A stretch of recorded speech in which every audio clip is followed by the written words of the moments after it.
So because this was based on something, or the idea came from true events. that really happened. Yeah. How much of the little stories that are going on are things that actually did happen to people?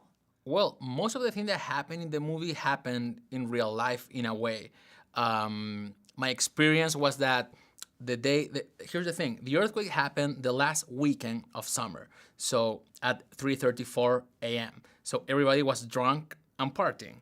And I was shooting a movie at the time, and of course, I couldn't be drunk and partying, sadly. And Chile is very similar to LA, so you were used to tremors. And suddenly I was sleeping, and this tremor started, and I was like, okay, whatever.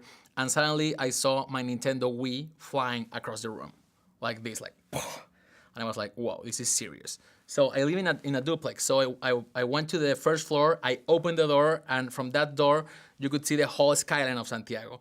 And suddenly there were explosions because of the electricity, and there was a moment where everything turned white, like a nuclear explosion.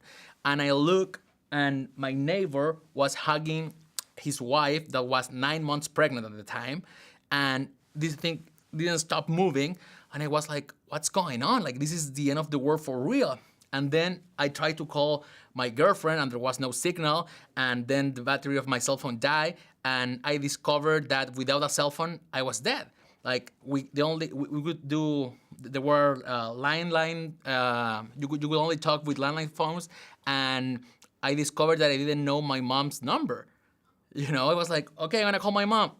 I don't know her number. And then when I finally got signal and I talked with my girlfriend, she was in Valparaiso, a town that is like 2 hours away from Santiago. And she was like, I'm okay, but I'm running. I'm like, why are you running? Because they said that as soon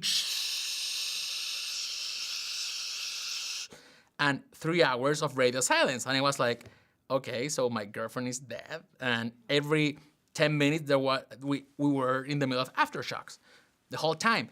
And I thought that concept, was so horrific, like the experience of being there. And also the thing that I love about the movie is that it talks about this new generation where we are constantly on Twitter, constantly on Facebook. We know everything, minute by minute, everything that is happening all around the world. And suddenly you don't have that information. And what do you do? Like, how do you survive, Because there is our generation is not a generation of survivors. We don't know how to, we can't do anything. We can't even cook, it's a generation that we don't know how to do anything. And I was like, it will be really interesting to see people, from this day and age in that situation. And that's where the idea came.